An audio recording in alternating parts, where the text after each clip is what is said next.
so sorry for the delay, you guys, but I am back. I'm back.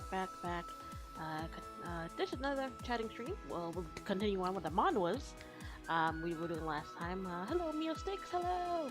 Yeah, so sorry. By the time I turned around and I looked, and I did eat dinner pretty late today, by the time I turned around and I looked, it was already like 11:40. I was like, oh lord. And I had to like, I hadn't showered yet, and everything. Luckily, I had everything up and ready for the stream, so literally when I came out, I just turned it on and then finished up. I thought I had to do something for the kitchen, but they said they would take care of it for me, so I was able to immediately come on and hop on and do this. So how's everyone's Friday going? Mine was pretty okay, nothing crazy. Just it was off, so really just kind of relaxing, running some errands, and yeah, by the time you turned around, it was already. I mean, then again, at least where I'm at, once it's like 6 o'clock now, it's super dark, like it's 8 o'clock. So, but yeah, by the time I was actually done, it was like 8 o'clock, so I was like, okay. But, yeah, so this is my first Twitch recap in lieu of my #1 most viewed streaming. Really? Oh, that's so cool. Actually, yeah, I think mine just kept popping up too. Maybe I can show you guys real quick. Hold on, let me go to it. It keeps popping up for me. There. See your recap. Let's full screen it. Where's my second screen? There we go. Alright, yeah, so this was mine's look like. It's according to Twitch chat, whether you streamed, watched, chatted, or lurked 2024 on Twitch wouldn't have been the same without you. Let's recap, shall we? Kappa, oh great, another brand with a recap. PogChamp, choose your recap, let's go. Live streamer and community. It's its best times of the year. Hours streamed, what, 294, that is crazy. Thinking back when I first started in June, to think I've streamed almost 300 hours since then, that is insane. Total streams, 111, I kinda like that, it looks kinda clean. The whole 111. Distinct day stream, 105, that's crazy. Total hours watched 211. I like all the ones going on, kind of. Let's see. Get some comments. Those numbers seem good. I mean, blew my mind. Did you shark in the grass? Ugh. I mean, kind of. I guess of me going out to my seasonal job counts as me, I guess, quote unquote, going out and touching grass. Let's see. Top categories of the year. So 10% was the Danganronpa S. Another was Arkham City. Then there's Arkham Origins, SpongeBob SquarePants, Talk and Podcast. You know we do our podcast every 2 weeks. And yeah. Top stream of the year. Your top stream reached 10 viewers. Top tags of the year was reruns, English, and chatting and gaming, which is what I pretty much have all the time. That's what I'm doing. Like I make sure my videos stay up so you guys can definitely go back and rewatch them. I only speak English, so you're not gonna get me speaking any other language on stream until maybe I start learning, maybe, I don't know, Japanese or something. That is something I wanted to do. And then, no, yeah, sometimes I just come here and I just chat, or most of the time we'll be gaming something. 1,926 chats sent. Biggest fan, and look at dude, there you are, Mio Sticks, right there. You're number 3, or at least in this row. Your biggest fans of the year. Haha, the 121. Nacho Raid. You did raid in a few times when we were playing Batman, one of the Batman games. Raided in like 2 or 3 times. Then this dude, Mio Sticks, and the Max, Mallard, Aquilin, and Naomi Rose. Right, which is crazy because I would think you'd be the top since you kind of are in my streams the most. You're always here. But I guess they whatever. Raids received 3. Yeah, those were the 3 from Nacho Zero Raid. Yeah. Oh, actually no, they did 2, and another person. Oh, that's right. Someone else came in when we were doing Weathering Waves. They raided me in with like 5 people, I think it was. Highest score of the year. New followers, 33. Based on the recap data this year, you were awarded Adventure of the Year. Chat badge unlock.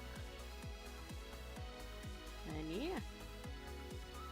And then it just shows this, and I guess I'll post this back on Twitter.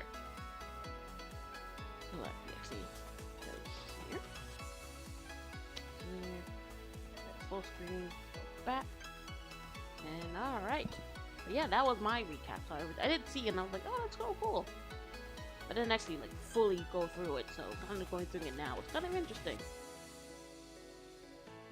So let me bring this up, and boom. Alright, so we'll be picking up where we left off. On with the PowerPoint I made, we've got it's 19.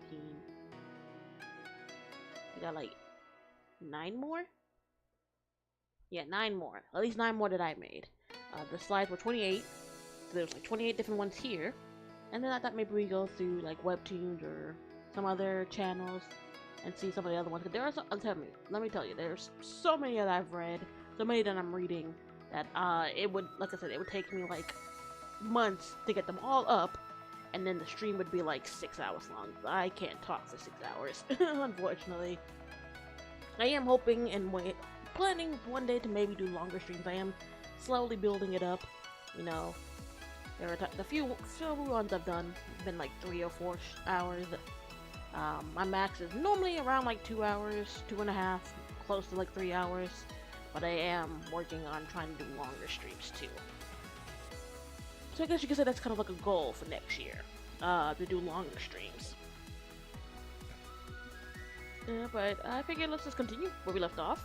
This one's, next one we'll be talking about, it only comes under one name. You know how some of them have like multiple names, like this one that we talked about last has like 3 or 4 different names. This one only has one name, so when you look this one up, this is really the only name you'll see. So it's Am I Your Daughter? Adopted by the abusive Count Zachary, Helena, I can never pronounce these names, is in prison for over a decade, but a tragedy sets her back in time, and she's now 8 years old again. Eager to escape the horrors of her previous life, I'm gonna call her Haley. Maybe that's Haley. Runs away and crosses paths with the brave boy and the protective dude Castelletto. When the magical potion reveals she belongs to the powerful Castelletto bloodline, the Chastity Duke swears she can't be his. What is the secret behind Haley's birth, and will she ever find a family that'll love her? Now this one, there's a lot of stories like this. Basically, the main lead, the female lead, is either one was not lost. I mean, some of them are lost. Was lost, was taken in by this crazy, abusive, just evil family, was just using her for their benefits, treating her like trash and just using her for their own end, and then in the end was just using her, even up to the point of killing her to, I guess, wrap up loose ends so that their bad doings didn't get revealed. And then some magical happens, some power, some other being comes in, saves them, and reverts them back to before all the horrible things happen, so that they can end up redoing their life. With this one, if I'm remembering correctly, the reason why the Count took her in was because I believe she resembled like her mother, which he was in love with, but felt that her father like maybe forced the mother to be with him, and was just, you know, kind of like one of them crazy delusional people were just like, no, we were meant to be, you were just forced because he's of a higher rank, so you had to do what he said. When 9 out of 10 that wasn't the truth, and she never liked you to begin with, and she saw how creepy and manipulative and just selfish you were. So, you know, and then was like, at this point was even like kind of, quote unquote, kind of grooming her, so that when she eventually grew up, he would like take her in as his mistress to replace the mom. It was some nasty, creepy shit. But I believe his wife, and he had a daughter, like kind of saw how he was treating her kind of better. I mean, in a way, he was still like really abusive of her, kept her like locked up, away from the outside world, only for his eyes to see. It's nasty. But his wife, because you know he's doing all this, dude has a wife and a daughter around like her same age, so they see that he's like doting all his times and affections into her and like kind of pulling away from, them.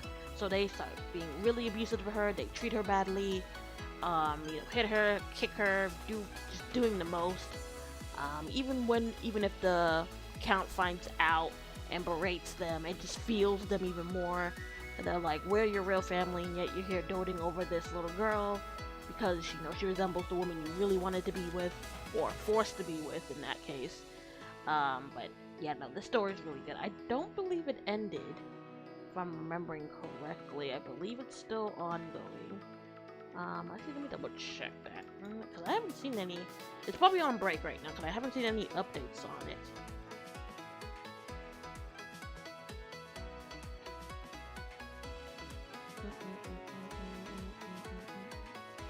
What the hell?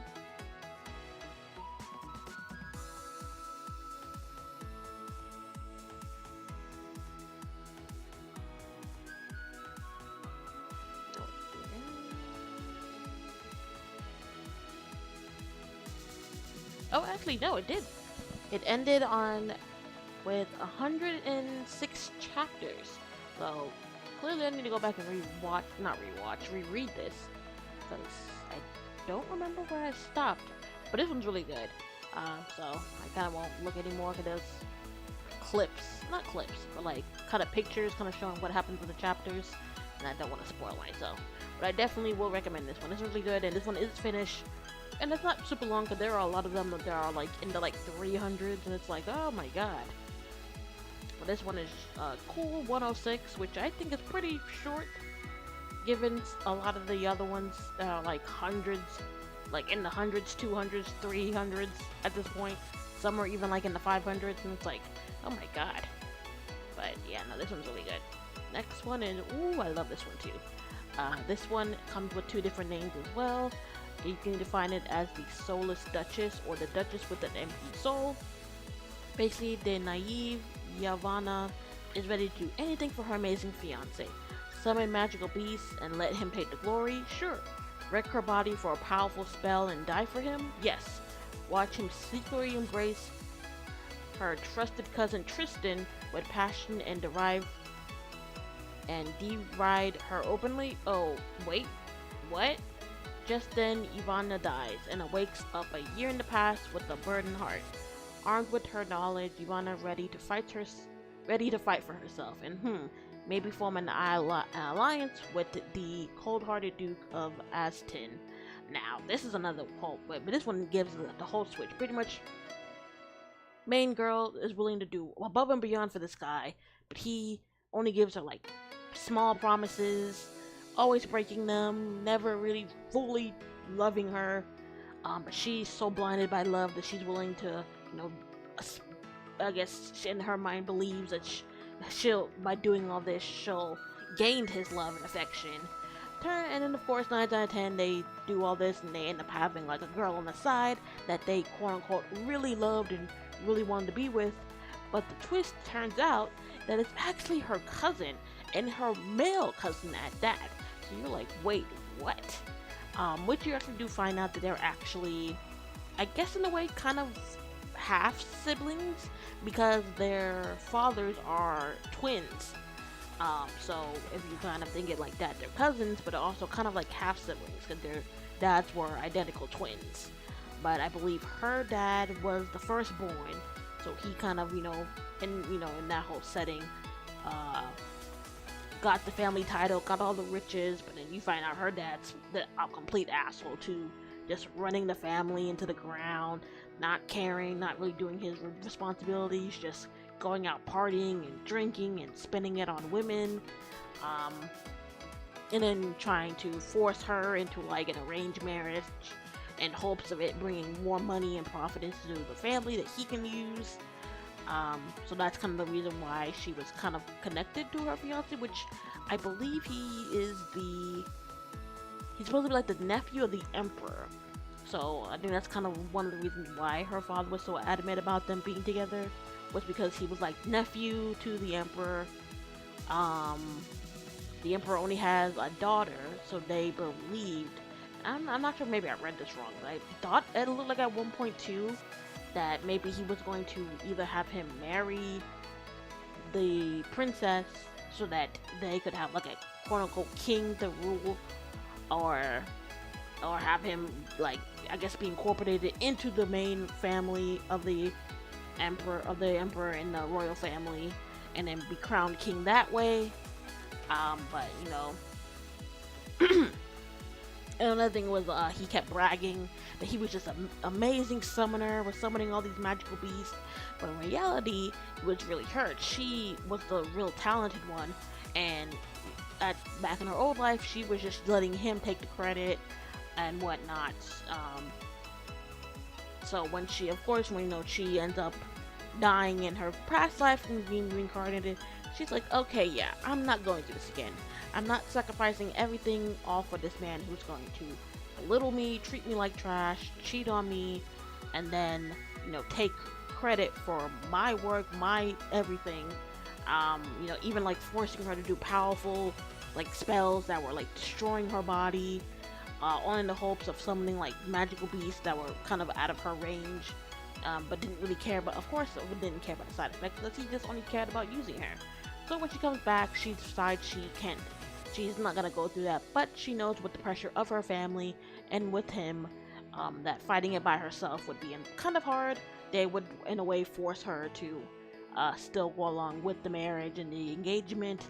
So she decides the best thing to do is to align herself with someone who is just as powerful, if not more powerful than his family. That could be like a shield to her.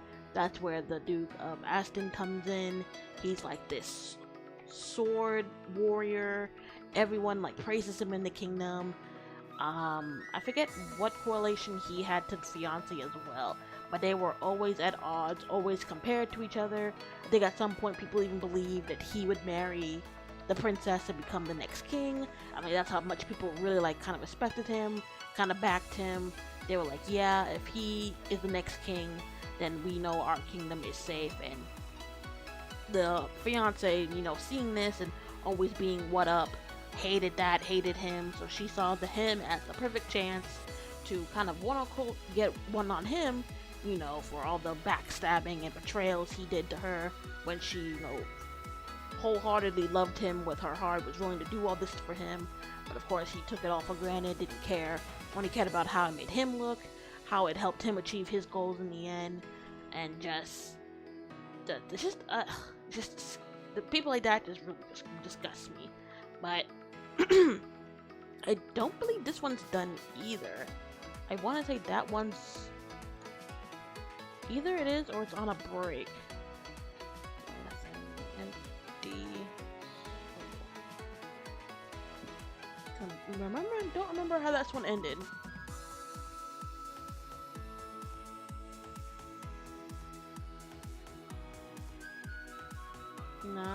At least one I find, it said it's still ongoing. And they're at 154. And the last update was July. So yeah, it might be like a season break. So a lot of these manhwas, they do go kind of like, they do a couple of chapters and then they kind of end it and be like, okay, that was season 1 of the story. We'll come back a couple of months later and continue on the story as a season 2. So from what I'm seeing, it looks like it's on break at the moment. So I think where I left off is kind of where the story ends for now. But this one's so good. It's basically a girl coming back, getting revenge on all the people who like mistreated her. Her father treating her pretty much nothing like property to be sold off to a family. You'll see that in a lot of these manhwas, a lot of them, where girls are trying to fight their fate of just being sold off to horrible families just to please their family. Like, oh, you're gonna marry this guy, he's some high-ranking noble, you'll live a life of luxury. Remind you, he's a complete asshole, treating her like dirt, cheating on her constantly, having all these mistresses. If he doesn't already have like quote-unquote woman that he really wanted to marry, but couldn't because either she's a commoner or something else was like delaying, like stopping them from being together, and to keep up his image, didn't want to lower it by marrying her like properly. So even if it meant keeping her as a mistress, was still getting the true love and attention that a wife should have gotten, even if she couldn't get the title. forcing this girl into this horrible position. And yeah, pretty much coming back and redoing it and kind of finding love, true love. Because seeing the relationship between her and the Duke blossom is really cute. So that's another really good one. Oh, now talk about girl coming back from the past to redo her. 'Cause this one is crazy. So this is the synopsis I was able to find. Beauty cannot be a real power. Kayena Hills, who was praised as the greatest beauty in the empire, only knew about the life of luxury and flattery. She was destined to face her villainous end as her tyrant younger brother used her to obtain the throne.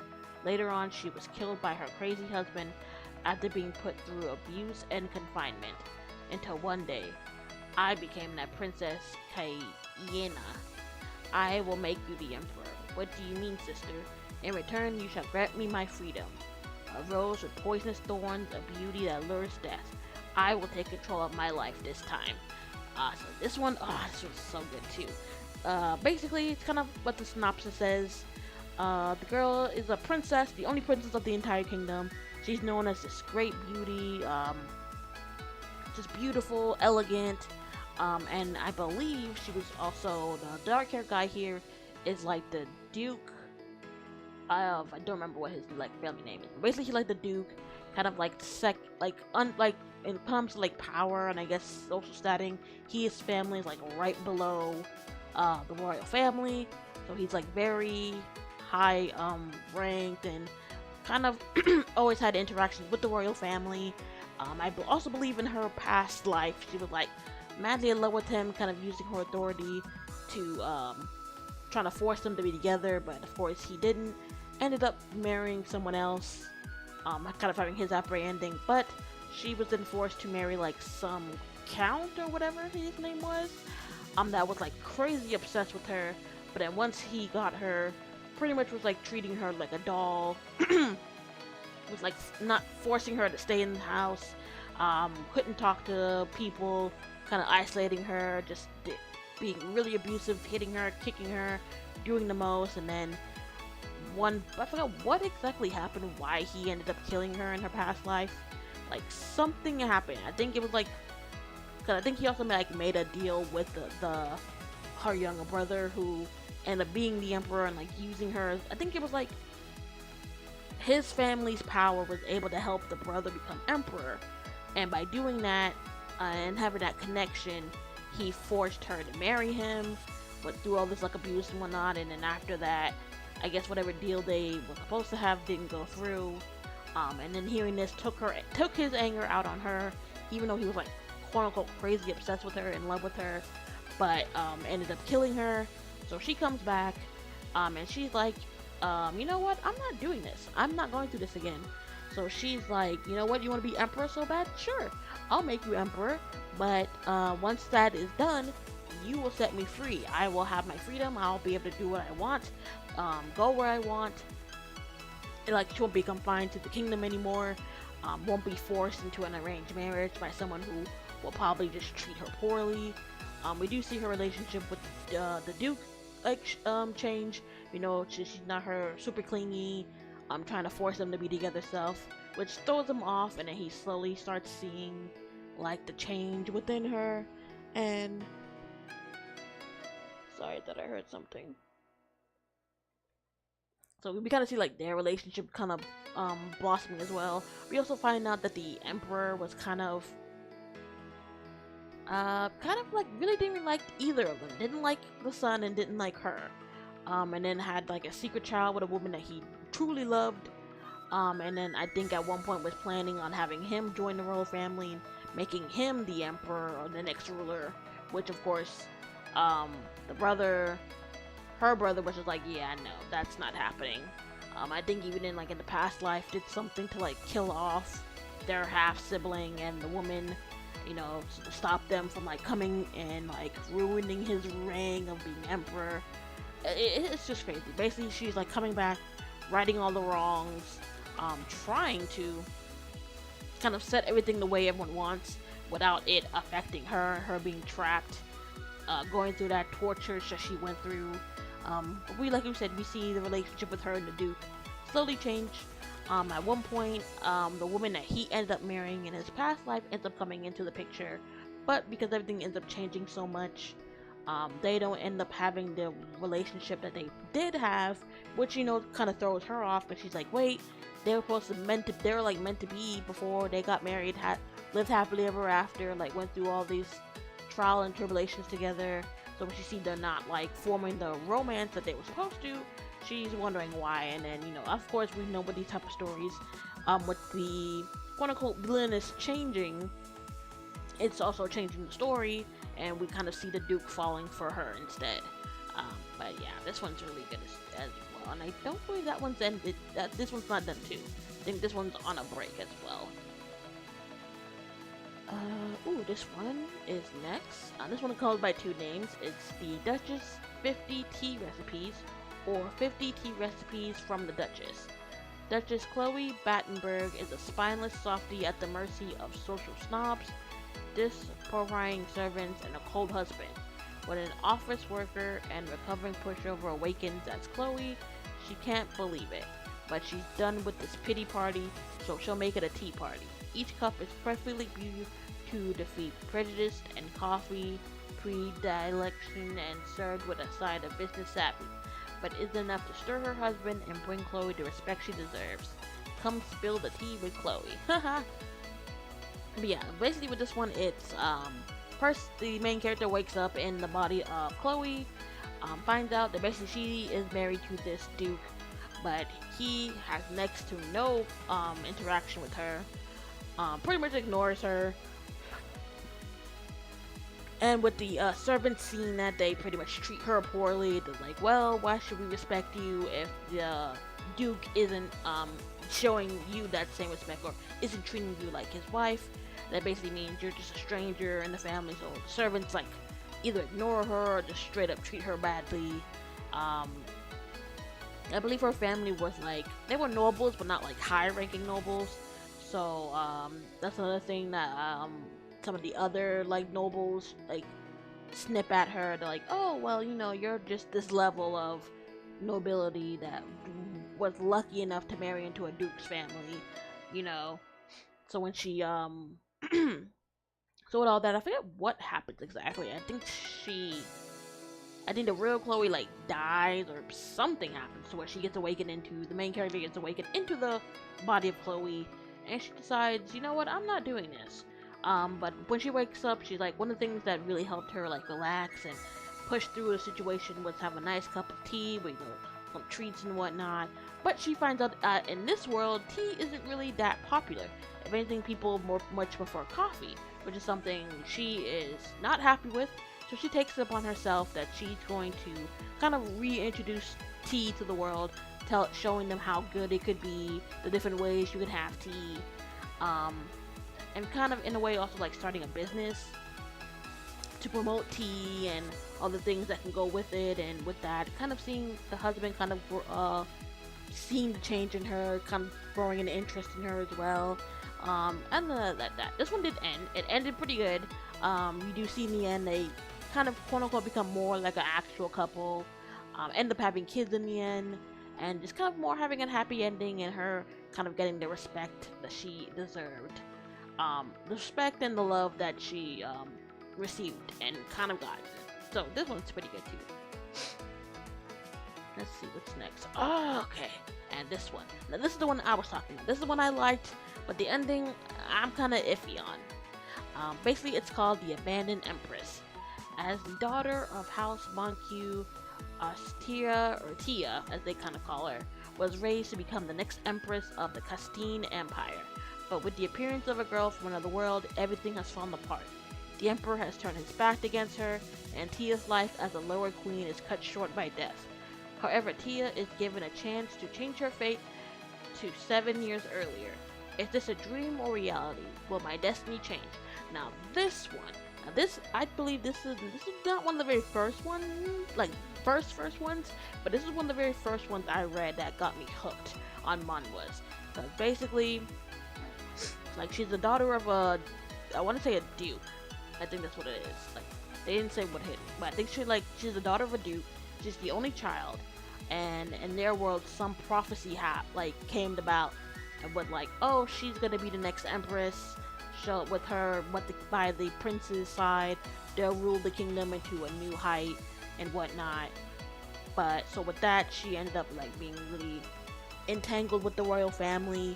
Met the crown prince, fell in love with him, but you could see very in her past life the crown prince was very like cold towards her, really rude to her. Um, I think and this is the thing that kind of like pissed me off. You kind of see like his dad, the emperor, like really liked her, like really kind of favored her. Was really like sweet and gentle to her, but was always kind of like rough and tough with him. So I guess like when he saw that, he kind of saw it as unfair that he was treating someone else so nicely, but wasn't doing the same with him. Was always like restricting business. So with that, he took his anger out on her a lot. Like did things to embarrass her, to make her seem incompetent in public. But in the end, they did end up in her past life, going through it, getting married. But then, as the synopsis says, a girl gets quote unquote transported into their world. Destiny ends up like changing, or something changing, or someone said, "Oh, she's supposed to be the true like light for the empire." I forget what happened or what caused them to bond, but basically him, the crown prince, and the travel girl ended up like bonding, um, quote unquote, kind of falling in love, and he ends up like demoting her from empress to like second queen, or lower queen in this case, which is basically like you are still married into the royal family, but you don't have the same authority as like the empress. You're basically just like the second wife, pretty much, which really disgraces her, but she kind of still, of course, in this matter goes along with it because she's in love with him. She's willing to do things for him, even if it means going through like all this embarrassing him, treating her like dirt, him annoying her, favoring the other girl more. At one point, like there was like an event going on, she like trips, he saves her, the other girl freaks out, runs away. In that, he ends up like kind of accidentally knocking her over. She falls down a flight of stairs. Then it turns out that she was with child at the time. But when she hears that and hears how he didn't really, like he said some horrible things, like basically saying, like, and then I think something happened. I think the other girl was pregnant as well, but something happened and she ended up losing the baby. So he ended up blaming her, saying like, why would I let your child live when you killed the child with the woman I truly loved and wanted to be with? And then was like forcing her to like get down on her knees and beg her to like do things, like kind of pretty much berating her and belittling her. And then I think something happened. Her dad got sent off to like a war. And then I think that's one of the things she was like begging him for, like, please send them back. But then ended up giving the news that her father ended up like dying in the war, and like and then in his past life didn't seem really apologetic, being like, well, he was always going against me, always trying to defend you, because you were his only daughter, but I'm the emperor, I have the rules. So he kind of got what he deserved. She freaks out, takes out this, I don't know why it was so sharp, but plays like this hairpin, used it and like stabbed him. Being like, you forced my father to an early death, all because of whatever hatred you had towards me. Her father was like a loyal knight and person to the kingdom, went through hell and back for it, and you just sent him to his death because of whatever issues you had with me. With that, she was tried for, trying to kill the emperor, ended up getting killed, executed, comes back to life, and now she's back to when she was a little kid. Like, kind of right before, I think at this point they didn't fully officially like announce the engagement, but it was kind of like in the works. So she is like, yeah, no, I'm not doing that again. So basically she starts training. Back in her life, she was kind of like not a delicate lady, I mean kind of is delicate, because she was like had a weak constitution. So with that, was another thing that kind of like sway her to just marry the prince and become empress, instead of like becoming a knight like her dad, and being the heir to her family instead. So she decides she's not gonna do. Well, she wakes up. She's like, no, I'm not gonna be empress. I'm going to grow stronger, capable, learn what I need to do to become the heir of my family, and I'll serve the kingdom that way. I'll serve as a knight of House Queen or whatever, and be the head of my family that way. And he could have his happily ever after with the girl once she appears. But we do see she does interacting with a lot of the other people from her past life. The green hair guy was like the super like analyst back in her previous life. So they end up like bonding really closely. He like kind of sees her as like his lady. He wants to be there for her, protect her. She does end up also befriending the red hair boy here. Actually, you guys can't see him. But the red hair boy at the bottom left. And I forget what happened. I think he's a part of another Duke family. I believe the Emperor's sister married into that family. So he's kind of like the nephew in a way. I believe so, if that's what I'm remembering correctly. Something like that. Like, they're related somehow. And he's supposed to be like this sword master, like really skilled. Becomes like a general or a captain or something like that in the future. So she like kind of uses that knowledge and decides to get close to them. And that's the thing. I was kind of hoping, at least in my opinion, that she was going to it was gonna be one of them stories where she comes back and she finds true love with another person, whether it was the green hair guy or the red hair guy. My opinion, it was the green hair guy in the beginning, but then he ended up turning like evil, was like plotting like treason at one point, and then they kind of rid him out of the story. So I was like, really? I was like, I kind of liked, kind of the little friendship romance that was blooming between them, and they totally just threw that to the wayside. And then the rare-haired boy comes, and their interaction was a bit different. He kind of didn't treat her like a delicate lady, treated her like, at first he saw that she was interested in learning swordplay, but when she hadn't like been doing it since she was little, thought she was just doing it just for fun. But she was like, no, I'm serious about this. So when he saw that was something they kind of bonded over and kind of got close. And we do see at one point he does kind of end up having like a bit of like crush on her, but I don't even remember why he like never really like why they never like really pursued it as much. It was kind of more like, yeah, he had feelings for her, but saw that she was like connected to the emperor or connected to the crown prince and was going to marry him eventually, so he couldn't really confess his feelings for her. But he was definitely my second. But yeah, basically what the story ended up doing, and spoilers, spoilers, so you don't want to hear that, kind of skip a bit. Basically, they kind of revealed that her and the crown prince were kind of meant to be together, but it was more the manipulation of others, people trying to tear down her family and their reputation to bring up a girl that they could, force into the royal family that they could control, so that way they can kind of, in a way, have control of the royal family that way. And that's kind of what ended up happening with the girl who got transported into their world. Kind of was just going along with the other nobles, not knowing that they were really just using her as a way to get control of the royal family. And that's one of the things she does reveal that she does remember what happened in her past life, that yes, she was betrayed. Once she was gone, the crown prince, or the emperor at that point, really changed, started missing her, started like finding fault with her, saying that she wasn't doing it the right way, that she was running things. And then something happened. I think he ended up getting killed, and then she and I think even her child at the time were like driven out of the kingdom. And then the corrupt nobles that were planning for this ended up taking over in the end.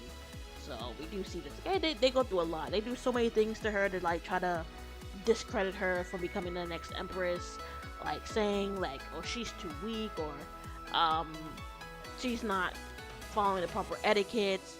At one point even like saying that, oh, can she even give birth to a child in the future, because as empress, that is one of her main jobs, is to continue on the bloodline by having children who will carry on the legacy of the family and whatnot.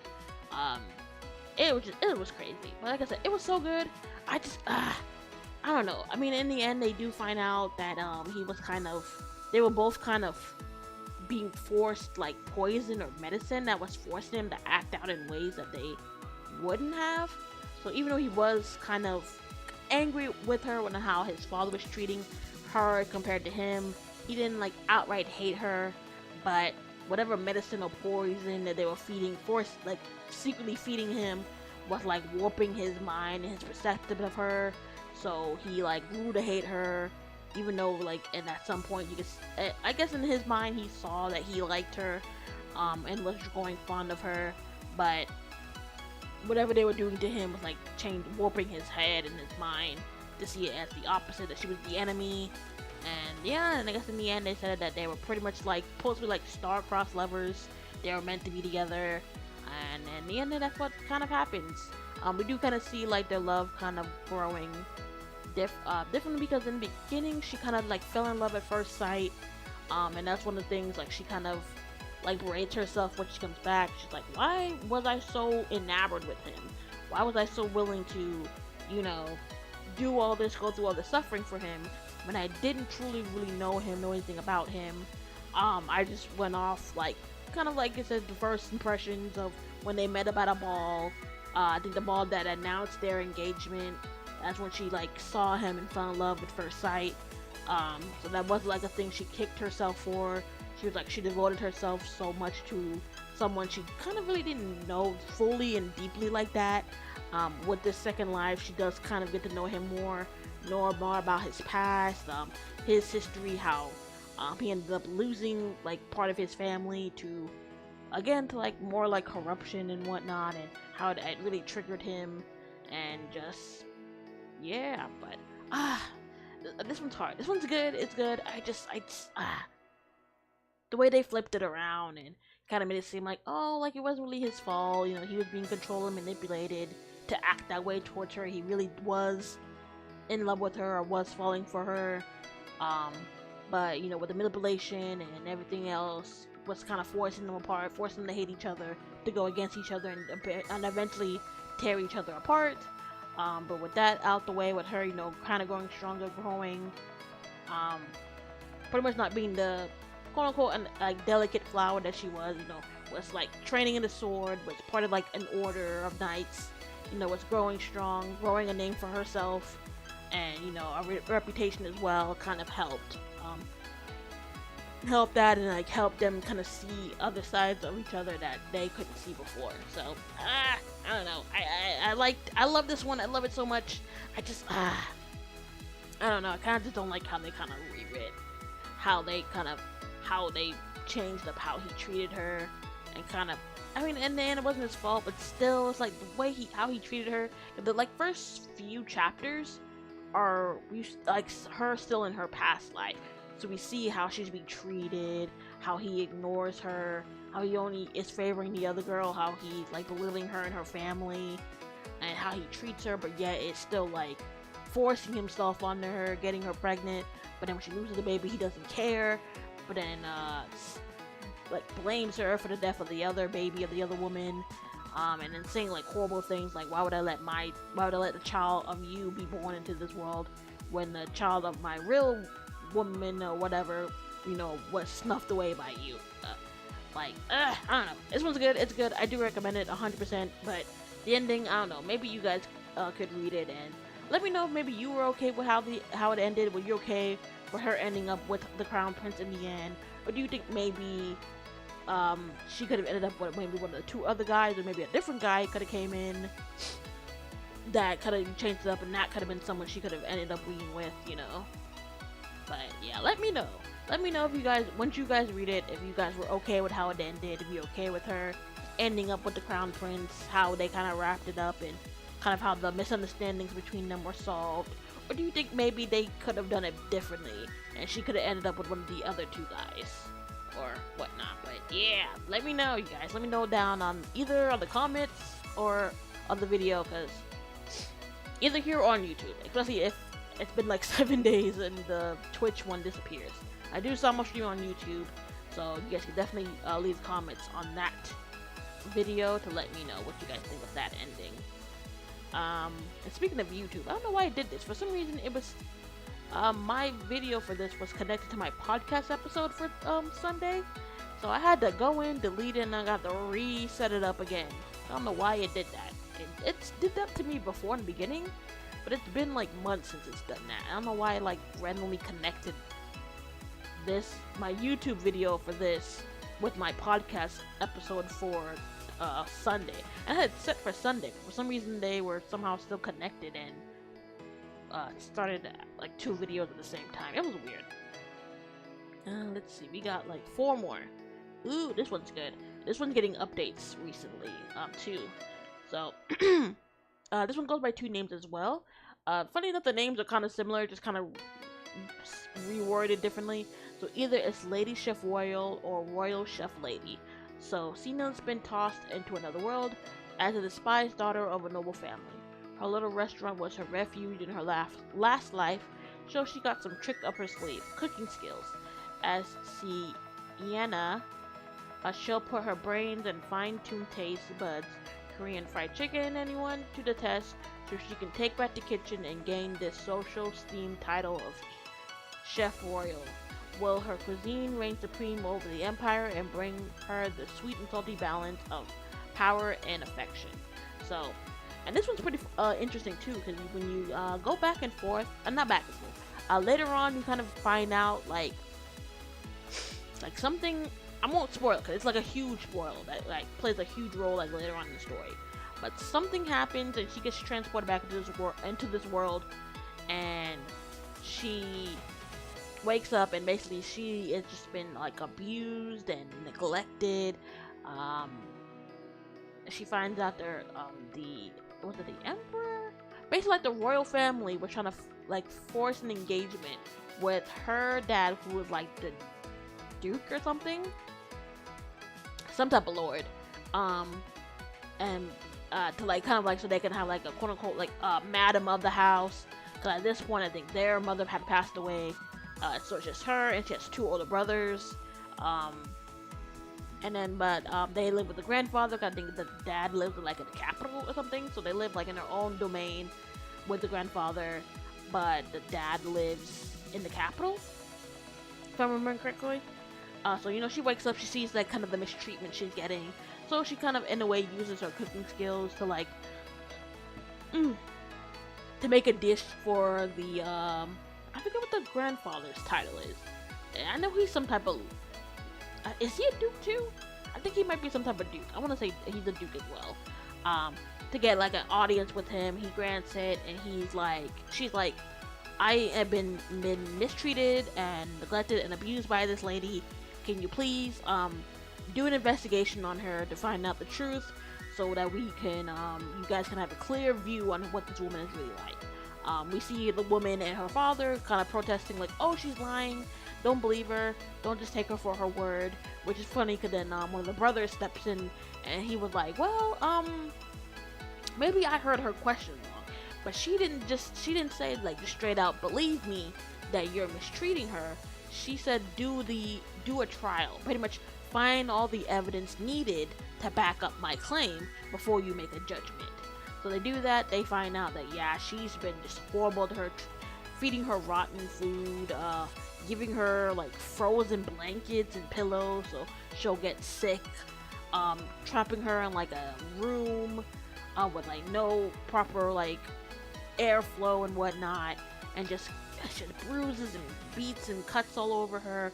So of course, you know, when they do find this out, the Lord, I can't remember what he is. I think he's a duke.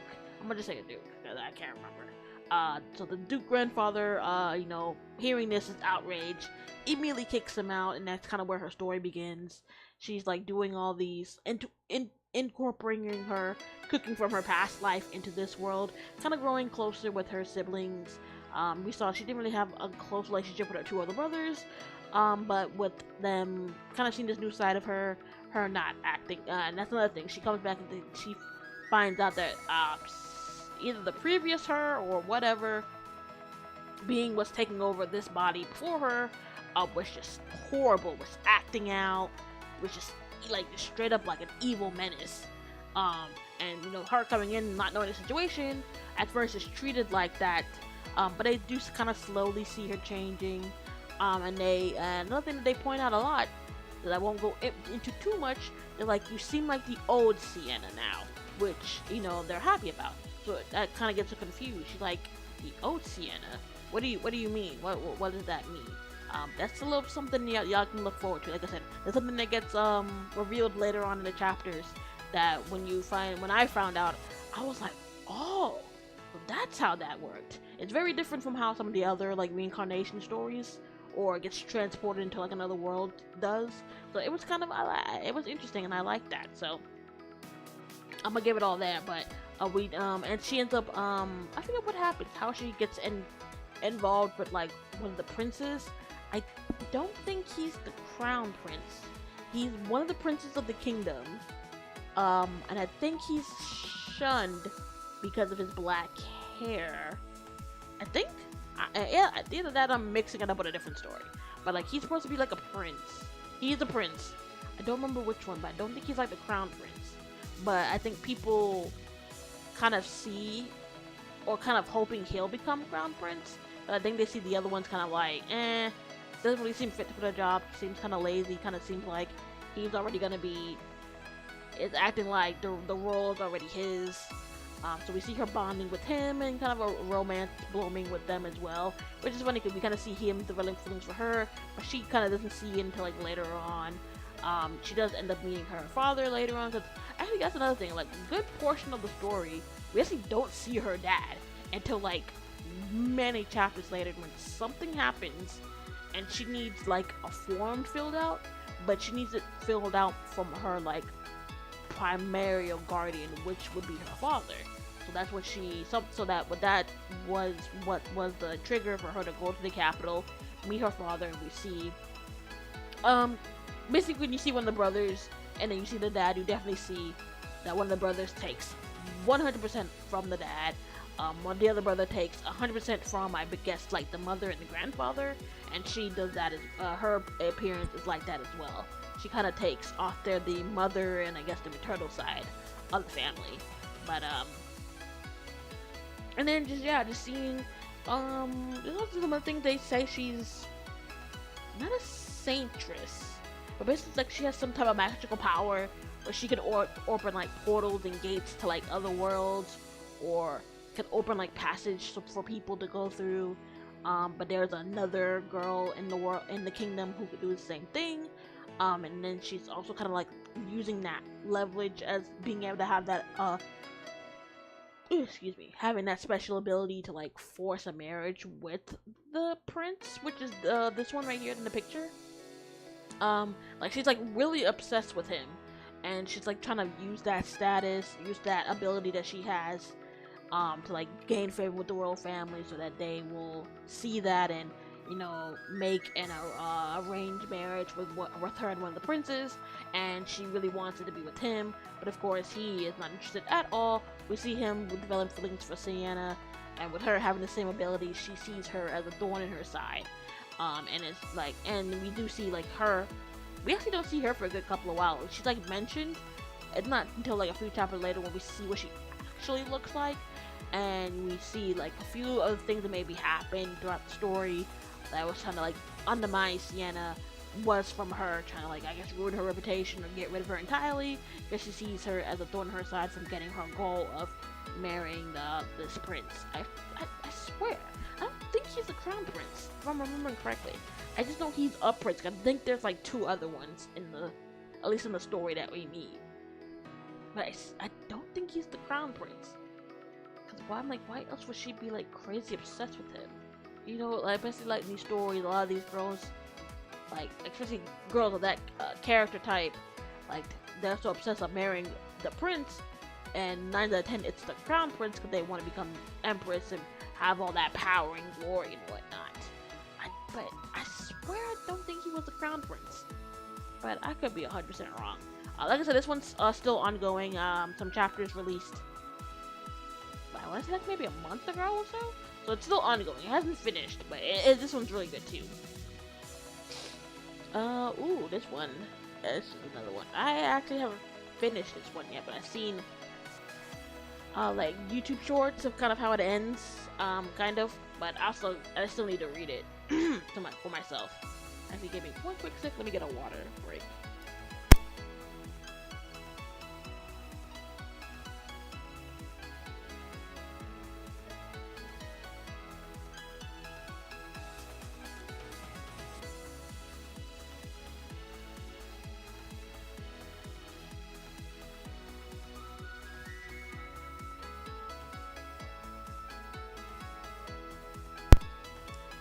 Okay. This one goes by two different names too.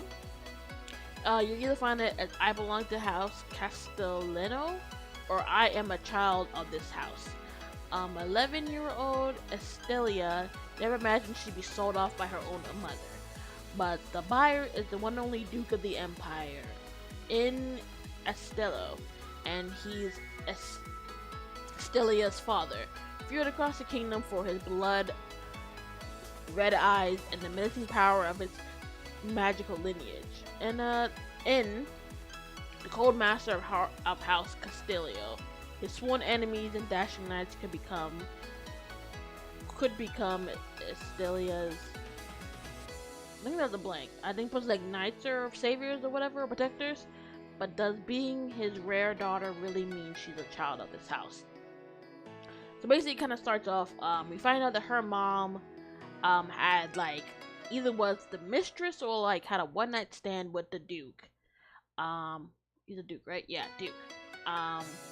Ends up having her, and again, I don't know what is with these stories. I mean, it's so interesting, and it gets your blood boiling when you hear these. But basically, the mother treated her horribly. Did next to nothing to her. Which is going out. I believe she was a of a certain service for men. So whenever she was out most of the time doing that. Whenever she did bring those people over, it was just really fucked up when they had this in the story. I was like, god damn. She would like force her into a chest, lock it, and keep her in there for like hours. So that way none of her people would see her. And I guess freak out and being like, well, this lady is in here, she's got a kid, doing all this. And it was like, even this one point that was really fucked up where she almost like died in it. I was like, oh my god. So, I forget why they ended up meeting and like she ended up selling her off. Like, I guess in her mind, she had had enough, she couldn't take care of her anymore, she was done with it. So she like contacted the Duke and like, listen, I've had your child, this is the little girl, I've been taking care of her, I can't do it anymore, so I'll give it to you, but you need to give me money to make up for the years I spent raising her. Which is like, bitch, really? You were doing next to nothing for her, and you nearly killed her, and y'all just out here Hing it up with these men. Like, get out of here with that bullshit. So, this is something that she kind of struggles with in the beginning, because a distinct family characteristics that family has is you got to have like black hair and red eyes. So of course we see she has blonde hair like her mom, but she has pink eyes. So when the Duke sees her, he immediately takes the woman up on the deal, gives her whatever amount she asked for, takes the girl. At first kind of doesn't really explain anything to her, so she thinks that they're just being nice to her, maybe just saved her from the situation, but are gonna send her away. Or maybe like in her mind believes that, yeah, maybe for a second he believed that was his real child, but once it's revealed I'm not, I'll be kicked out and worse, maybe sent back to her. I don't have the family characteristics, but we find out later that they are like from a line of some type of like demonic line, why they have like this immense like power, that they are stronger than like the average human, and why they have their black hair and red eyes. It's like a symbol of that. But then they say for her, she is it, and her eyes are a dead giveaway. It shows that she is a quote unquote mixed breed. So she does have the family blood in her, but because she's not fully it or whatever, I forget what it is exactly. I believe it's like they're like part of some demonic line or something. And since she was mixed with like a regular person, she didn't get the full family traits, but her eyes or the fact that they're kind of like a pinkish red, or it did give away that she is part of the family. So when they do confirm that with her, she does end up living with them, growing closer with the family. She does find out that she has an older brother who looks exactly like the dad, and they end up bonding. At first they kind of like standoffish, but I guess makes sense.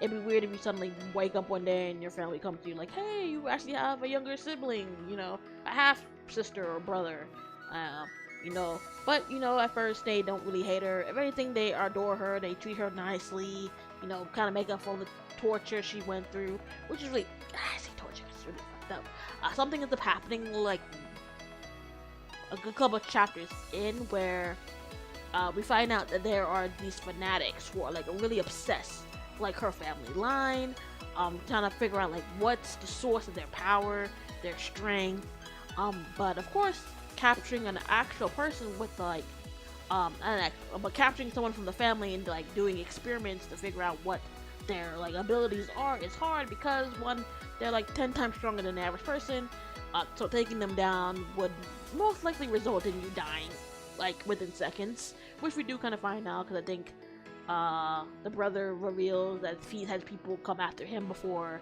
but because he again is like stronger than the average human person, he takes them out with ease. But she doesn't have that same effect, because she is kind of like a half-breed, as they called it. So she is kind of like an average everyday human. She doesn't have like super strength, or doesn't have any like,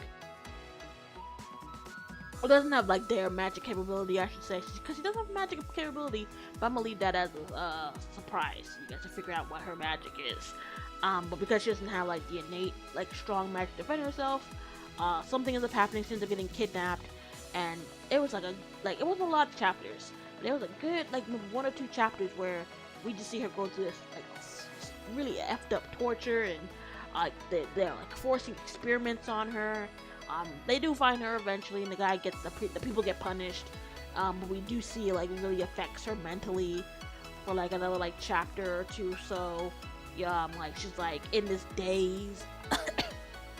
Excuse me, and just yeah, it was really like fucked up. But luckily, with like the help of everyone around her that like loves her and wants to be there for her, was able to like help her get through it.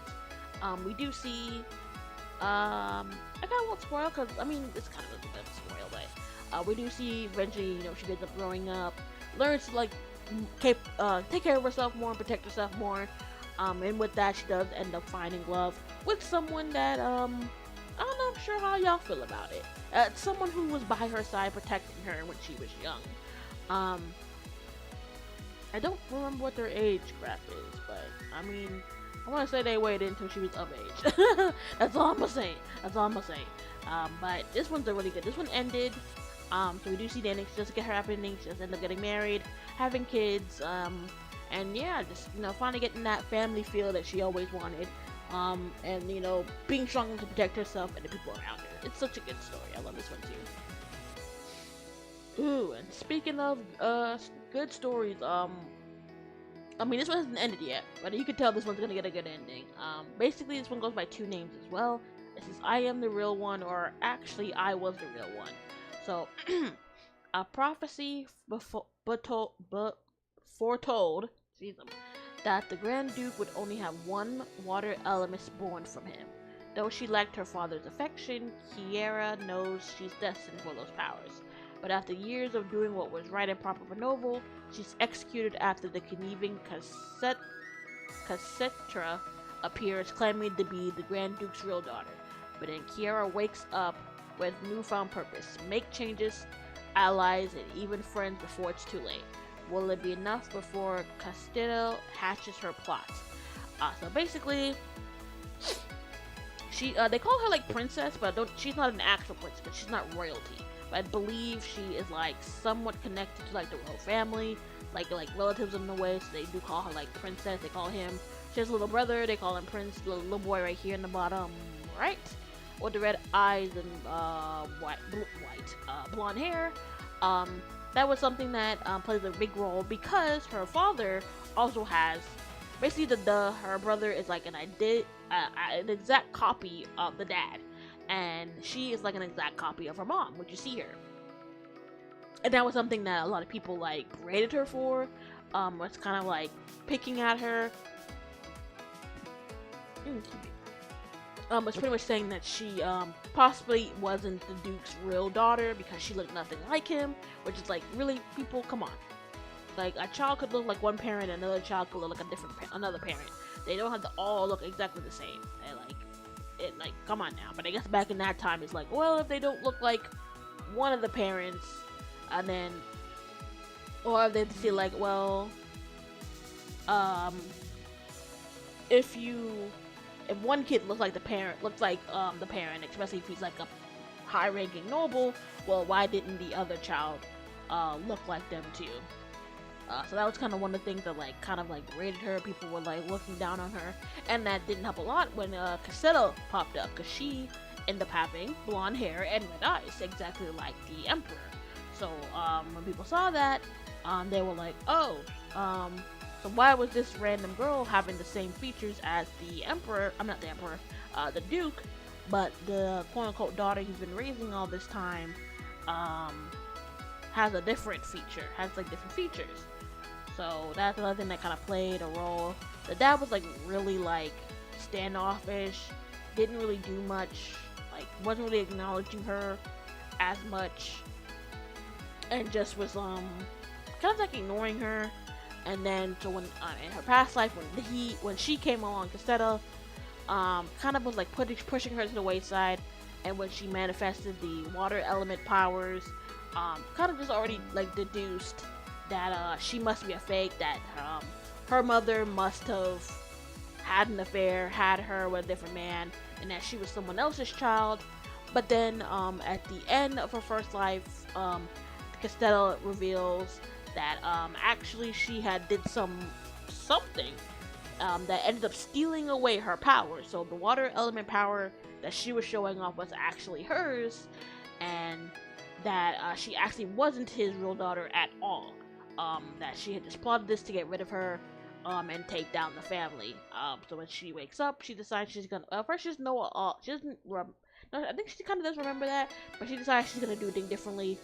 She was kind of like standoffish, kind of to her duty in her past life. But this life, she's like, no, I'm gonna have fun. I'm gonna do things. I'm gonna do things that I wasn't like. I felt I wasn't allowed to do, but I'm gonna do it.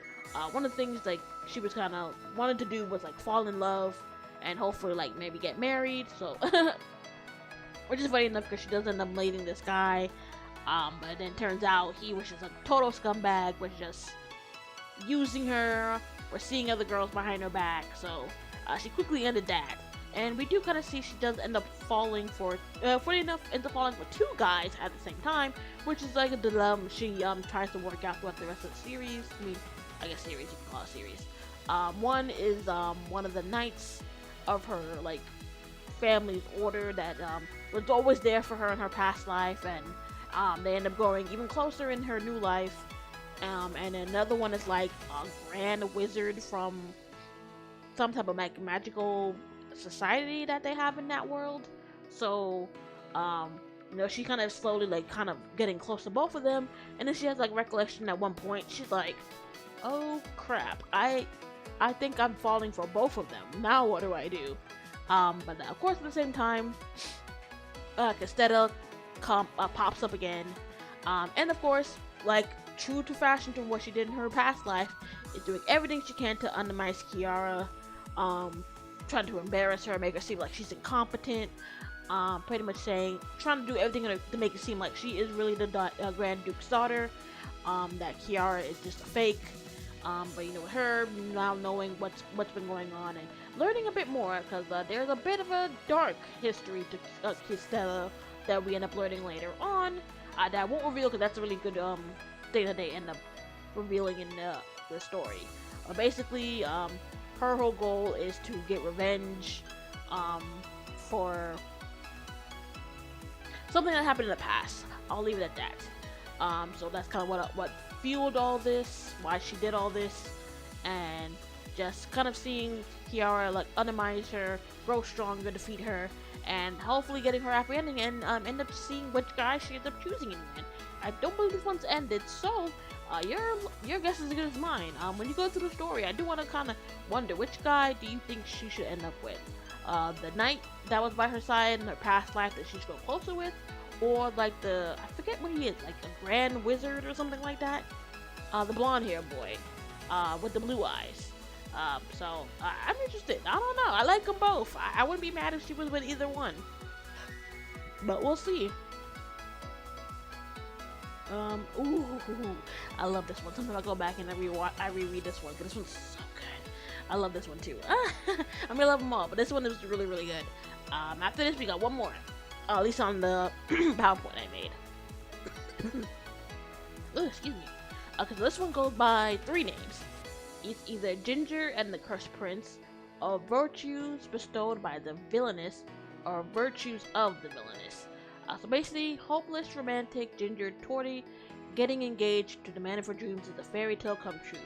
It isn't long before she realized the gut-wrenching truth. Her fiancé has been seduced by her rival. The heartbroken Ginger finds solace in a new book that recounts the tale of a young woman and a cursed prince. But to her horror, the protagonist turns out to be none other than her beautiful nemesis, Lieza. As reality unfolds according to the book, both ladies fall in love with the handsome prince at first sight. Ginger vows to steal both the spotlight and the prince's heart. But does this story harbor a sinister secret? So, yeah, basically, we have these Ginger and Lieza. I think that's how you say her name.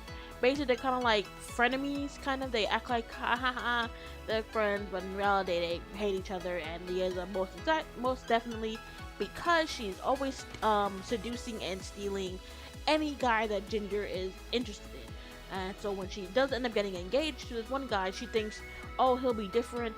He'll be loyal only to me. He won't fall for her like manipulated tricks and whatnot. But like I said, to her horror, does end up seeing that he is no different from all the other guys. The minute the other girl starts flashing her eyelashes and being friendly and saying all these things, they immediately run to her side like a damsel in distress, waiting to defend her and pretty much just abandon Ginger. So she does up finding the book and finds out that it is supposed to be like it's like a magical book that ends up telling a tale of Lieza and the Crown Prince. I forget what his name is. I didn't say what his name was. But basically, he's the Crown Prince who was locked away because of a magical ability he has to, I believe he can read minds, if I'm not mistaken. Like, he can look at you and he can, like, read your thoughts. And it's a curse. And because of, well, they see it as a curse, and due to that, they had him locked up for years. But with the former emperor dead, he's the only one who can inherit the throne. So he ends up being released as becoming emperor, and with that, like I said, they end up both falling for him. But from what the book told Ginger, Lieza was supposed to end up winning him in the end. They end up getting married. Some tragedy ended up happening, and they ended up, I forget, I think they both end up dying, or he ends up killing her, but then something happens and he ends up dying. She decides she's going to rewrite history, or basically steal Lieza's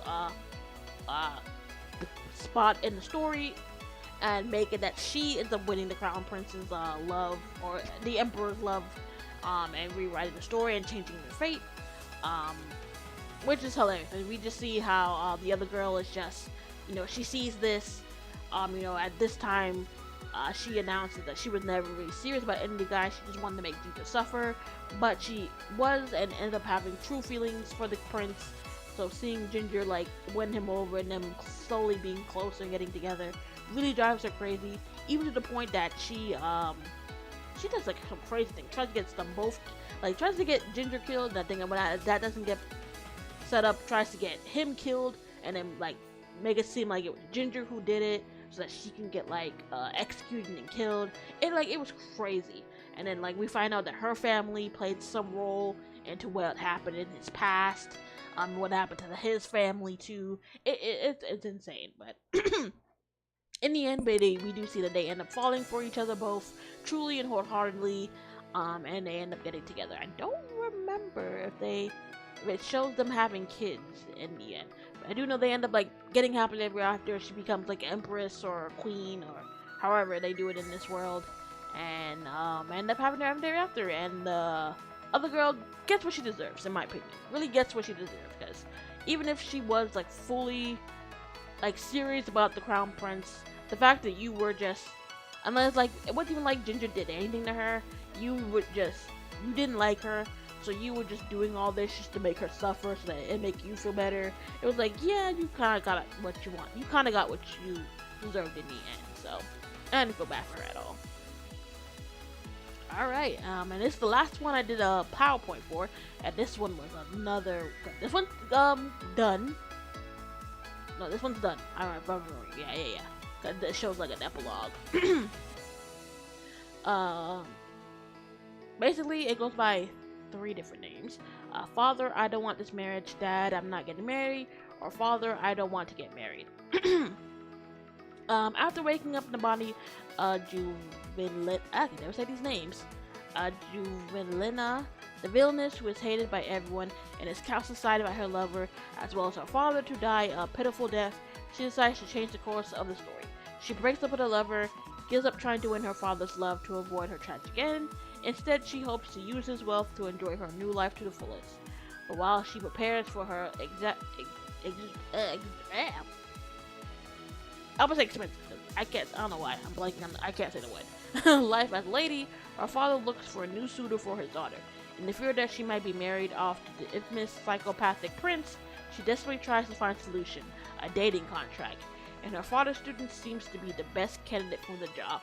Which is funny because we later find out that the very person she ended up making the dating contract with was the crown prince. So this one's pretty interesting. Basically, yeah, she is quote unquote the villainess.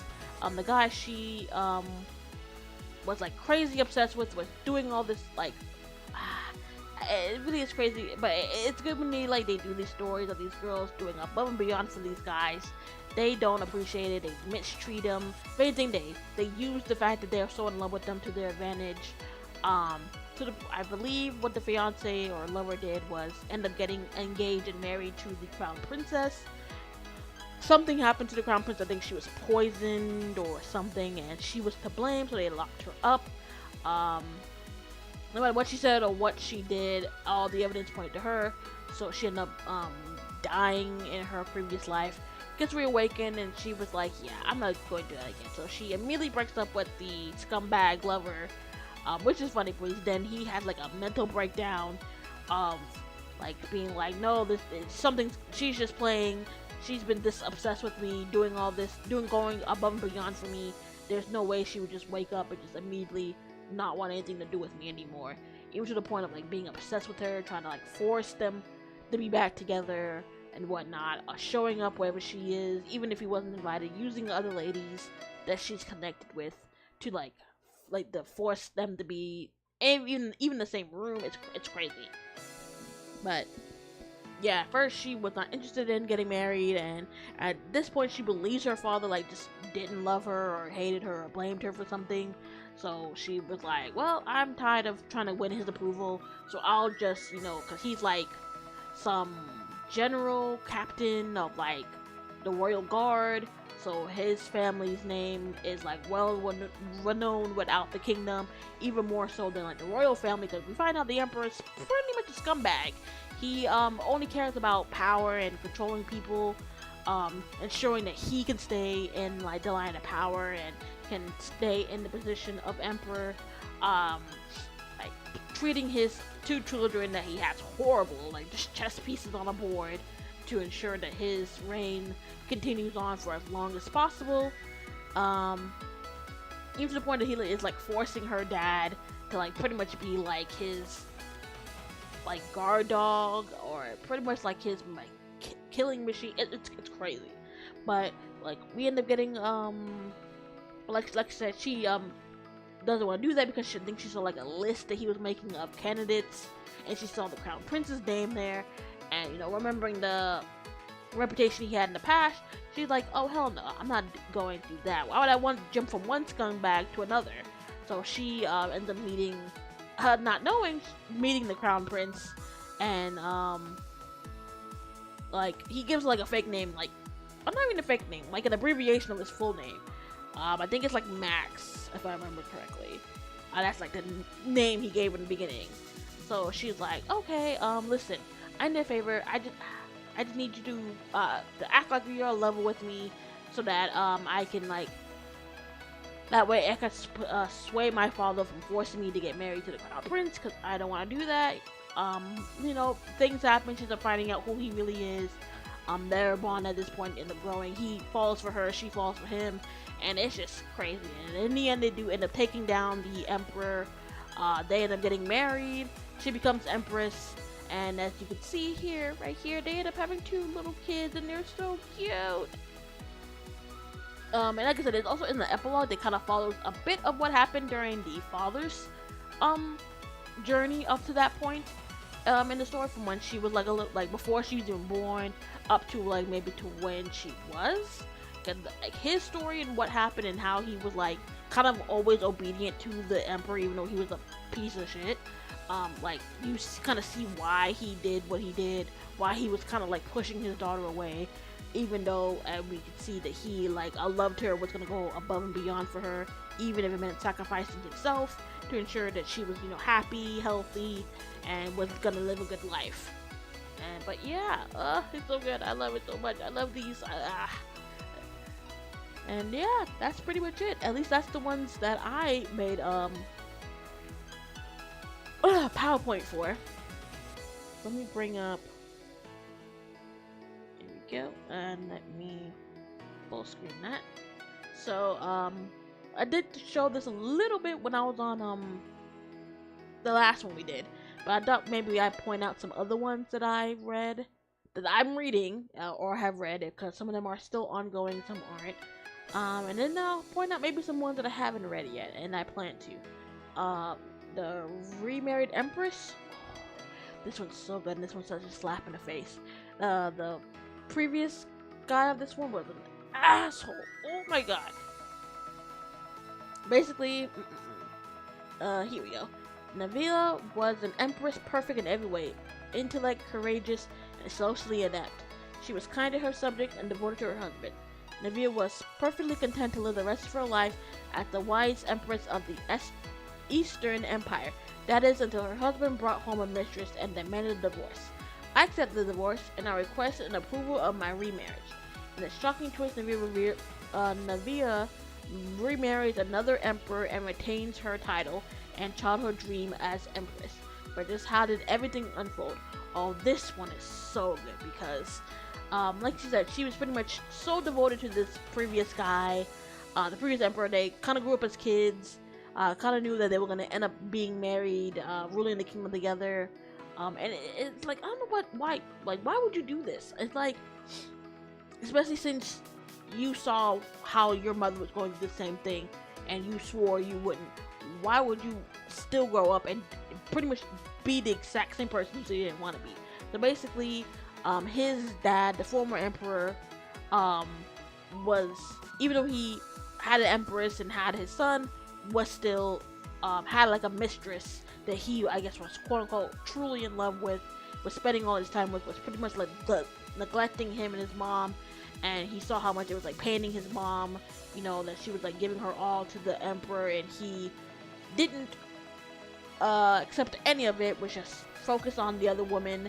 So he vowed that when he grew up and they got married, that he would never put her through that, but ended up doing the exact same thing, getting a mistress, bringing her home, treating her like she was the queen, she was the empress. And then at one point, I think she announces that she's pregnant. And then at this point they haven't had any kids yet. So, and this is like the scummiest thing. Like, there's this guy who does who used to do videos of this whenever like certain things would come up. And the way he did it was so funny. But it was just like how he explained it was kind of like how I was feeling. So basically, his plan, her former husband, what her plan was, what his plan was to was to divorce her and divorce Navia, or Navia, or how do we say her name? Divorce her, remarry, remarry with the mistress. So that way, once their child was born, he wouldn't be seen as a bastard child. He would be seen as, part of royalty because his mother, quote unquote, was the empress. So no one would like kind of judge his background. And then the plan was to divorce the mistress, remarry Naveed, and have her raise the child, raise the mistress's child as her own, and as like the crown prince or crown princess or whatever the gender of the child was going to be. And of course, any rational woman with common sense are like, "Are you fucking crazy?" So basically, you did all this. You're out here cheating on me behind my back. Your mistress gets pregnant, but to ensure that the child you end up having with her can officially be part of the royal family, you're gonna divorce me, remarry with her, wait until she gives birth, maybe like wait a couple of months, maybe even to a year, divorce her, then get remarried to me so that we can raise your mistress' child together as like the crown prince or crown princess. So she's like, no, hell no, I'm not doing that. So she's like, okay, you want your divorce? You're gonna get your divorce. But and we find out she was like pen pals with the emperor of another kingdom. So they end up plotting and working together. She's like, okay, yeah, no problem. We'll get the divorce. You remarry her, but you're not getting remarried back to me. That part of the plan is not happening. So she's like, I want you to, I think it was like a priest that did the whole thing and like vouched and like verified the divorce. She was like, I want you to grant me the approval to remarry, and I'll remarry this guy right here. He pops up on the emperor of the next kingdom, basically saying that he will remarry her, make her empress of his kingdom, take her away, and treat her right. And that's what she ends up doing. And then, from my understanding, a lot of stuff ends up happening, like stuff ends up getting revealed about the child, which we can kind of see in the beginning, kind of see like before, kind of got to that point, like there's something very iffy about this child, about the pregnancy. Like you can kind of tell, like 9 out of 10, it's probably not his. And then you can kind of, it's like a little thing that happens where I won't reveal, cause that's a bit of a spoiler. Something happens where they both had he had the misconception that she couldn't have kids, so that's why in his mind he rationalized getting a mistress so that he could have a future heir to the throne, but was like truly, and in his mind was truly in love with Navi, but needed to do what was necessary to ensure that the bloodline for the kingdom continued on, even if it meant getting a mistress, getting her pregnant, having another kid, but was going to remarry Navi again so that they could raise the kid together. And it's like, I'm sorry, but anyone ever comes up to me, like, I can't, it blows my mind. Like, I could never, like, if my husband came to me, was like, yeah, sorry, I've been cheating on you for months, maybe up to years at this point. We haven't had any kids together, but my mistress tells me that she's pregnant, so what I want to do is, divorce you so that I can marry her, my child won't be seen as a quote-unquote bastard child. I'll divorce her, get custody of the kid, remarry you, and then we can raise the kid together. I'm like, fuck you, and I'm getting the fuck out of there. Like, are you insane? Like, what do you think I am? Just some babysitter? Just, like, what? Why did you think that was a good idea? Why do you think any woman in her right mind would ever would ever agree to that? Agree to getting divorced, finding out you've been cheating on her, agree to the divorce, sit there and wait for months while you pamper and cater to this woman for carrying your child that you believe is your child.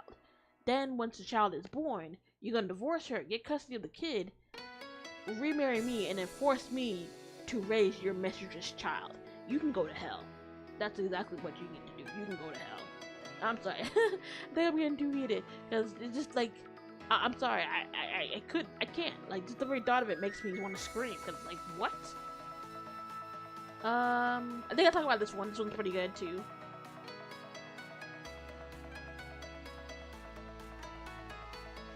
This one's pretty recent. This one's, yeah, only gotten a few chapters out. But no, the remarried Empress, golden. You guys need to watch that. That's like the ultimate just slap in the face to both. Oh, especially since I didn't even say this. Especially since we find like later on in the story when the mistress like officially like marries into like the family. You know, he still wants to go along with his plan of marrying her so that once the child's born, it will be officially a part of the royal family.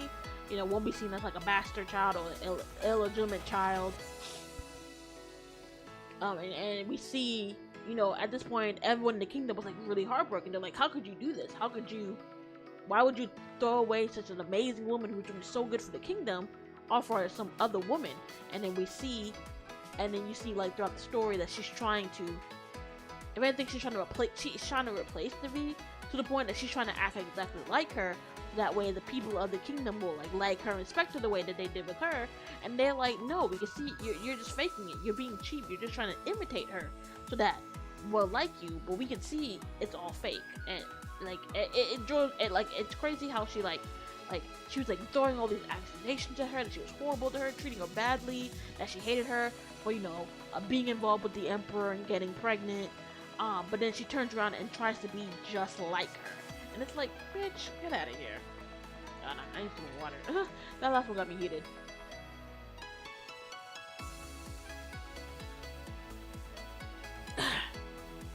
Speaking of another one that gets me heated, this one, to whom it no longer concerns. Exploited by her brother, betrayed by her sister, and killed by her husband. So end the tragedy of Aria Lopez. Until at the moment of her death, she suddenly finds herself back in the past. Now she has a chance to do it all over again. She enlists the help of Duke Dante Hidsburg, the most feared and desired man in the entire empire, to take revenge against her family and reclaim what is rightfully hers. But strangely, the Duke seems to want Arya more than just for her extraordinary musical talents. So basically we find in this, she's like a very talented what's the word? Like basically, she can make music and they use it for like, I forgot like, it's not opera shows, but like, what are those things? What are those, like, when like a bunch of people get together and they play all the like musical instruments and you got a kind of like a conductor. I forget what they're called. I'm blanking on the name.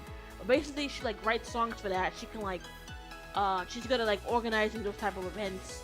But in her past life, her brother like used her talent and showed it off as his. The sister, I think they're like half siblings. I want to say they're half siblings. At least the sister. I think the brother's like full blood orchestra. Yeah, there we go, orchestra. There we go. Yeah, so she like can like she makes music for like orchestras, and she actually can like she sets them up and does like have them like set up so like people can come in and listen to them. But in her past life, the brother took credit for like all her work, saying that the music that she was making was something that he was doing, that he was the one setting all this up, and pretty much taking credit for all her work and her talent. And that's always, I think they're like her and the brother are like blood related, like fully blood related. I think like same dad, same mom. I think the sister is half. It's either a half sister or a step sister. I don't remember 100%, but I know there's like some fiction about that. I think the sister brings it up like, oh, you think you're better than me because you're fully 100% a part of the family, while I'm just like a half sibling or a step sibling or something like that. Something like that's not that whole jealousy of, oh, you think you're better because you came from like the husband and wife of the family, while I'm just like half, or I came into the family later on as a step sibling. So we find out that she's been seducing her future, like her fiance, and it when they end up getting married, husband. And then I forget what they did. It was like from the very beginning. They did something and they end up killing her. And then like they mocked to her as she's dying, being like, well, you made me more than enough money thanks to all me using your talents to like make a name for myself in the music industry. The sister being like, well, you know, this whole time you thought your husband was loyal to you, but he's been cheating with me, and I'm pregnant with his child now. And that I forget what the fiance's deal was in it as well. I think he just wanted to use like their family name or something like that. Which I don't know. I don't think that's not the case because if I remember correctly, I think his family, like, I guess social status wise, was higher than hers. But I think maybe the name her family was getting due to the orchestra, I think was something that his family wanted interest in. So I think that's what drew them together. So he was like, yeah, I was just using you for that. And you know, the whole time I've been hooking up with your, I swear I think she's like a step sibling or something like that.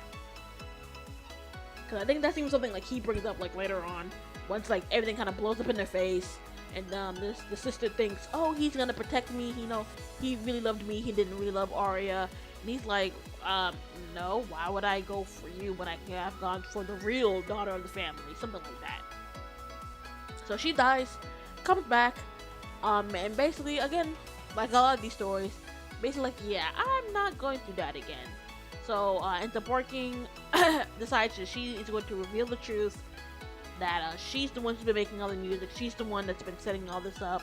That the sister. Oh, also, I believe the sister's supposed to be like she sometimes goes up and she sings. So she's supposed to be like I guess an opera singer in a way. And they like make lyrics for her and she'll sing. So she's also known for that too. So she makes like a humiliating song where kind of reveals that she's been cheating with the fiance. That she's nothing but a backstabber, like kind of revealing their whole affair and just like ruining their ruining their reputation. She does end up, and it is so amazing. She does it on like the day that she's supposed to get married. Pretty much like reveals that he's been cheating. Like I think even at one point, like she's getting ready, she sneaks out for whatever reason. Maybe she's like a hunch. And she sees them hooking up in like a different room. And she's like, wow, really? Like I knew you were a scumbag, but like literally we're getting married in like a couple of hours and here you are hooking up with this bitch. So I forget what happens, how she ended up getting in touch with the Duke. But they end up forming a contract. She's like, listen, if you help me out of this marriage, I'll help you whatever you need. They do that, and I love how he showed up like when the wedding's about to start and I think they're about to say like I do. She's like, no, hell no, I'm not doing that because I know what you've been doing. I know you've been hooking up with, what was her name? I forget the sister's name. Pretty much like you've been hooking up with her. This has all been a trap. The Duke pops up, basically takes her away from the wedding. That makes like huge news in the kingdom. Also, I remember correctly, I think there's also I think the sister was like obsessed with the Duke too. Like she wanted to marry him as well or be with him as well. So when she sees that and hears like they're involved, it like throws her over the edge. She even starts going up to him saying like, oh no, she's just using you, she doesn't really love you, but I do, you know, I've been crazy about you all for years and whatnot. Pretty much playing the whole like whenever they have the character that does that, makes me want to just punch the screen or my monitor or whatever I'm reading it from. It's like, bitch, like get out of here with that fake shit. Luckily, it's not one of the male characters that don't immediately fall for like, oh, the tears and the fake lies. He's just standing there looking like, yeah, bitch, okay. Let's see what other ones are good. Ooh, I'm the queen in this life. Oh, this one's so good. I think this one just came out with a new chapter 2. Basically, it's just, I think I'll click on it. The Iskren kingdom is stained with blood when the king's illegitimate son Caesar conspires with his fiancée Ari. I think it was to be Arya as well, or Ari Dunn, to subvert the throne from his half-brother Alfson. I can't say his name to save my life. Despite Arya's devotion to the new king, her faith is shattered when she's betrayed by him and eventually murdered by her own sister, who wishes to be queen. To her surprise, Arya finds herself sent back in time to her 17-year-old self. As she navigates the perils and opportunities of palace intricacy, Arya must take the most of her gilding grits to ensure that her tragic future does not repeat itself. Yeah, this one just came out with a new chapter, and oh my god. So basically, they were engaged. He used her so that he can get the throne from him because he was the crown prince. And of course, turns out that he was just using her. Was really interested in the sister because even in the and I think of this one, the sister is supposed to be known for as this ultimate beauty throughout the kingdom. Everyone loves and praises her. So he and then even at one point, it's like body shaming her, like, oh, she's slim and petite and just like the perfect size for a woman, while you are just like, you're fat and you got like you're unappealing in certain areas and something like some bullshit like that. And it's like, ugh. But so like ends up killing her. Then of course gets reincarnated or sent back in time, and basically trying to redo everything over. Trying to change her fate, trying to ensure that the crown prince does end up becoming the crown prince. But let me tell you, it's been wild in these last couple of in these last few episodes. Like, the story has been flipped on its head. So many things have been happening. There were like certain events that she was unable to change that really like, if anything, like pushed her resolve to make sure that her horrible fate didn't happen again. Like, it's so crazy. But she was able to change something. Some people did get punished, but a lot more things are happening that she was not anticipating, and she's just trying to do everything she can to ensure that her future doesn't turn out the way it is. We do see that she ends up developing a relationship with the crown prince, like a true relationship. Kind of maybe also seeing that maybe he had feelings for her in his past life, but she was so blinded by Caesar and his manipulation that she just, if anything, kind of used it so they get what she wanted, to get to the goal that they wanted in the past life. But is fully trying to do everything she can to ensure that they have a good future. Oh. There we go. I'll just go through some other ones real quick.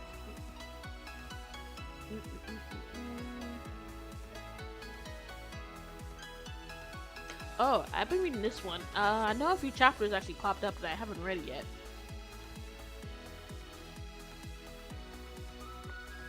Oh, and there's a lot of stories like this. But basically, these two were in love, were a couple, and like college, I want to say. But his mom was like a total B. Thought that she wasn't good enough for the son. Had someone in mind that she wanted him to marry, which basically is just like another version of her. Some manipulative girl that was just sucking up to her the whole time, but didn't really like her at all. Was just using her to ensure that she got what she wanted, which was to be his wife and like the next to be like the wife of a CEO or something like that. Cause I think that's what he is. Or like, I know he's like some like executive in some type of company, or like his family company. But what also happens is he ends up getting into a car accident and ends up losing his memories. But of course, she doesn't know that until like years later. So at this point, they disappeared from each other's lives. We find out that she was actually pregnant. So they end up having a little girl, but he doesn't know, of course. But they end up meeting up together because she ends up getting a job at his company. I think it's his family company. I think he just works as one of the executives or one of the higher ups or one of the like leads or something like that. They meet and we kind of slowly see them like kind of bond, like him kind of slowly being interested in her again. Her at first like trying to distance himself because she hears a rumor that that him and the other girl are engaged, but then we find out that that's not true, that that's just a rumor the other woman's been spreading to keep other girls away from being interested in him. And I think even at that point to kind of like maybe force the issue with his family, being like, oh well, everyone already thinks we're engaged, so we might as well, right? That type of thing. Like, really? in this day and age, do you think that's gonna work? Like, come on now. But yeah, this whole time we just see them interacting. We do see that he it does end up meeting the daughter, but of course at this time he doesn't know that that's really his daughter. So because the little girl is friends with one of his friends' sons, so like they go to the same like preschool. So that's how they met, and she sometimes comes over to their house and they'll play games. I think even like the friend's son has like a bit of a crush on her, so they'll hang out a lot. And then sometimes he'll pop up, to be there with his friend and check out the other family members because they have a wife and I think another little baby or a toddler, I think at most. Oh, hold on, I blinked. So they meet, and then we also get like kind of like a scary moment where we think the grandmother might have picked up on her existence and might be trying to take her away. You know how in these stories, the mothers, these type of families are like, well, the child needs to be with its true family of their bloodline, and try to take the child away from the mother, being like, well, they'll be better off with us.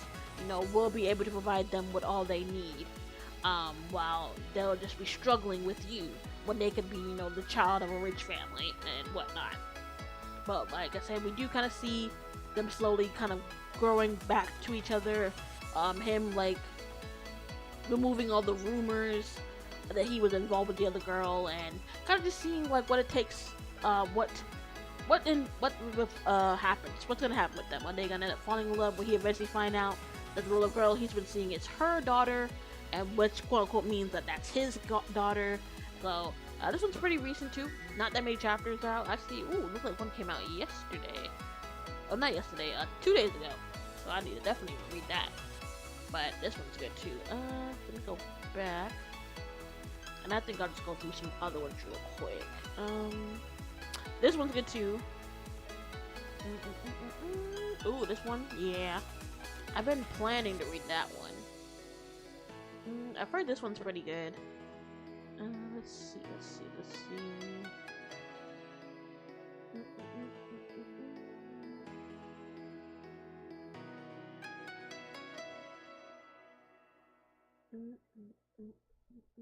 Ooh, I started reading this, but I stopped. I don't know why, but I definitely it was interesting, so I definitely will get back on that one.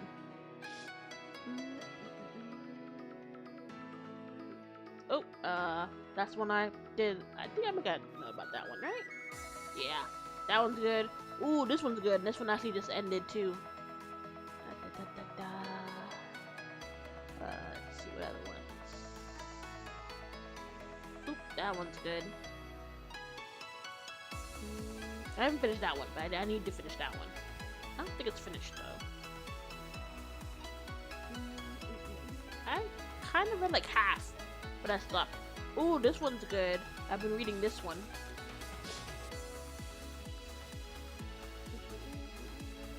This one I did. Ooh, this one's good.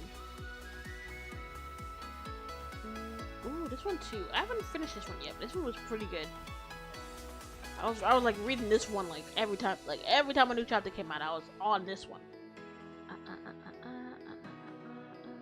see.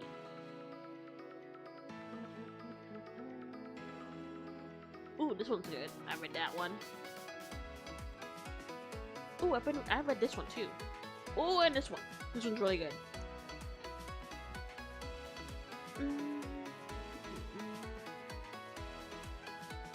I feel like I read this one. Let me look at it real quick.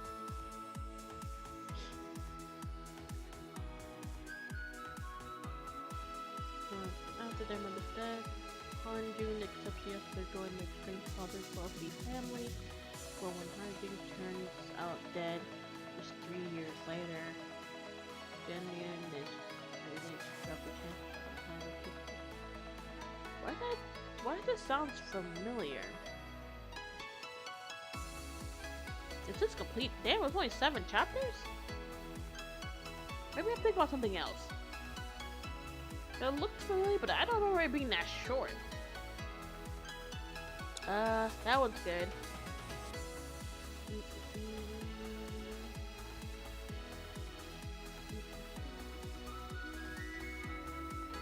I have this one saved. I haven't read this one yet, but this one looks good too.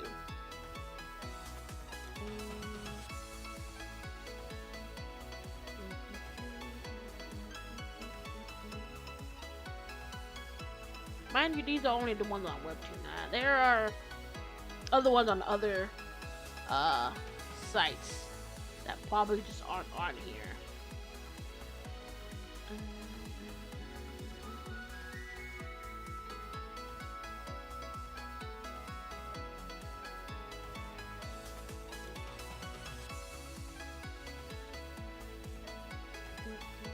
Nothing else looks familiar. These are the ones I've been reading. Yeah, no, that's about it. But a few ones that are on here on Webtoons, definitely check them out. And these are just some. I mean, dude, I don't remember. Does Webtoon get rid of? Well, then again, this was just drama. Okay, so yeah, look. If I go to this one's good. Oh, I'm reading this one. That one's good too. I think I started reading that one, but I don't remember. Ooh, this one's good. That one as well. Oh, I need to catch it back up with this one. This one started updating again. That one's good. Ooh, actually, I think I started reading this one. It's only a few chapters I saw available, but this one's good. This one as well. Ooh, this one's good too. I've been like caught up on this one as well. I started reading this one. I think I need to get back into this one. And especially since I think more chapters have been revealed. But ooh, I want to read this one. I have this one saved. I plan on reading that one.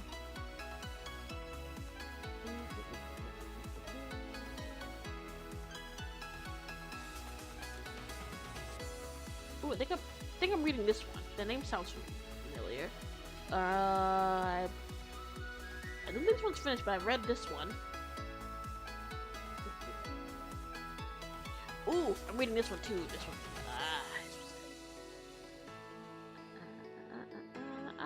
I started reading this one, but I kind of stopped. It's interesting.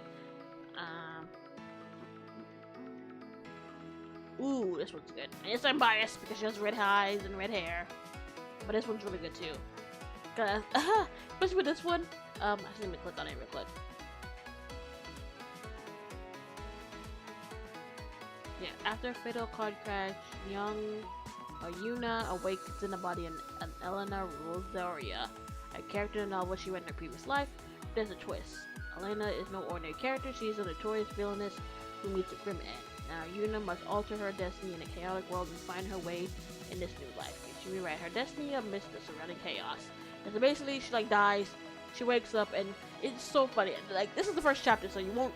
I'm not really spoiling much, but so she dies, wakes up in this new world as this character, and the first thing she sees is her, I think that's her fiance, the crown prince, in bed with two of the women, basically being like, listen, just do as you're told, then you'll have the title of crown prince and I guess future empress or whatnot, like belittling her as she's like in bed, naked with these two other girls. You know what she does? Immediately as she like gets to it, runs up, like walks up to him like, oh, nonchalant, like she's gonna be like, yes, okay, yeah, no, yeah, like she's gonna listen to whatever he says.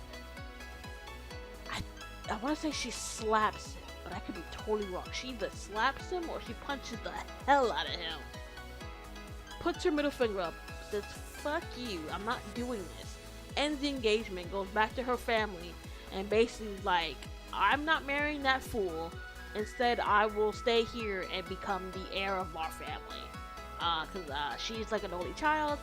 And I think her father was like going to adopt like a relative son and make him the heir.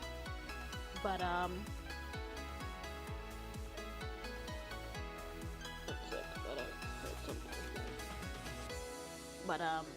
yeah, and then that whole story, it just starts from there. Oh, it's so good. This one was so good, so good, so good. I love this one too.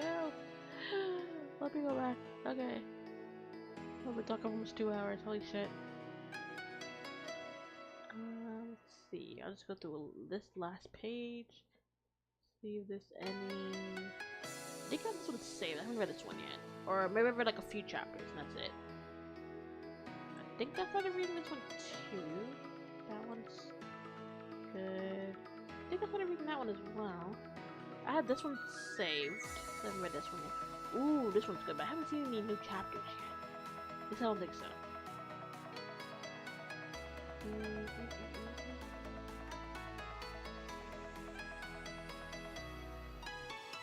Ooh, I started reading this from this stuff. I need to get back into that one. Ooh, this one too. I think I read like the first like 2 chapters and that was it. But I do have it saved. Ooh, this one too. I think I have that one saved.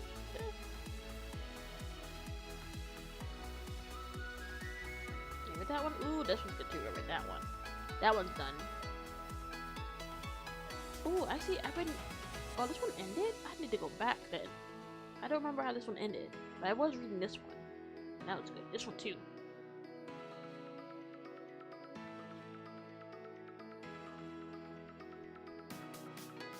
Ooh, this one's good too. This one ended. I read this one a while back.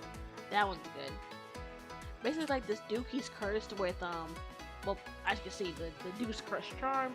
Like he has like this curse where it affects both men and women. They're like obsessed with him. They try to touch him and want to be around him and whatnot. To the point that he's like grown, I guess, like a phobia of people. But he meets this girl, and she's the only one who isn't affected by it. Or like she's like the first person who wasn't affected by it in a couple of years. So it's like fascinating to him. He's like trying to understand why it's not working on her when it so effortlessly works on everyone else. And it kind of just starts from there.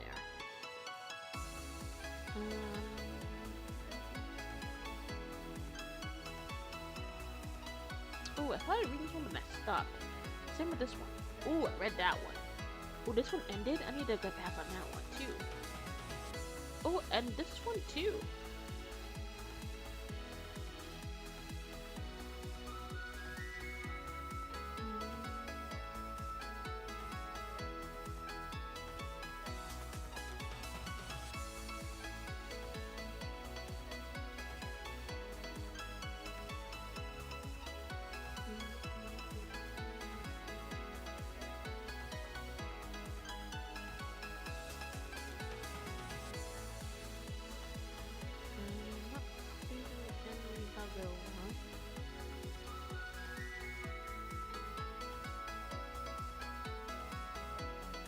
Oh, I think I said I read this one back in the day. I don't remember it at all. But definitely go back and reread that one. Ooh, actually I do remember this one. This one hasn't updated in a minute, but this one was good too. And yeah, at least that's it for this one.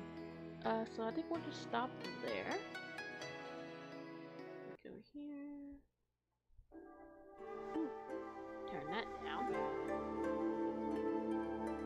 Let me fix myself. And there we go. Alright. So that is it for me tonight. Oh, we guys had so much fun. Luckily we did go through the rest of it. And then we just went through some other ones that were on webtoons. But like I said, there are so many other ones that aren't even on there. There's so many different other categories we didn't even go through, so I'm sure there's some other ones that popped up in other categories. But yeah, I love manhwas. They're so interesting. Just tell like these whole different stories. Like I said, a lot of them are getting like anime adaptations nowadays, so it's just cool to see them, whether they're action ones or romance or horror or drama. It's just really interesting. Kind of seeing them kind of get more mainstream. But yeah, so that's it for me, you guys. I was gonna say I'll be back tomorrow, but no.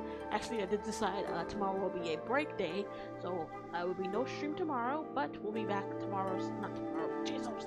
We'll be back Sunday to do our podcast episode. We'll be talking about OG Yu-Gi-Oh! Duel Monsters. So definitely can look forward to that, you guys. Thank you again. Remember, I do stream here on Twitch and YouTube at the same time. You guys can check me out on either or. But yeah, that's about it for me. I'm gonna sign out here because I didn't even realize we were talking for so long. It's been literally says I've been on for like 2 hours, and it's 2:30. But yeah, I'm gonna sign off here. I gotta get sleep because I do got work tomorrow. I gotta be there around like noon or 1. So Gotta get off and get me some sleep. But that's it for me tonight, you guys. I'll see you guys Sunday. We'll be talking about Yu-Gi-Oh! And then I don't know. Maybe we'll hop in and maybe play some more Sword Art, or maybe do some Sims to, cause you know, Sims Art Party Kid episodes tend to not run that very long. But that's it for me. I'll see you guys Sunday, and I hope everyone has a great rest of their day. Hope everyone has a great Saturday, and I'll see you guys Sunday. Bye!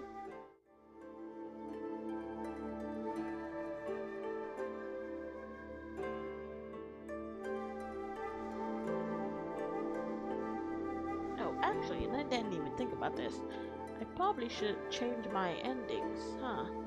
Why not? There we go.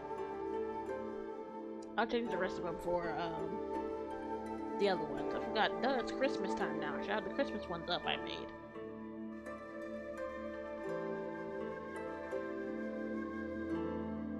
But, yep, that's it for me. See you guys Sunday. Bye!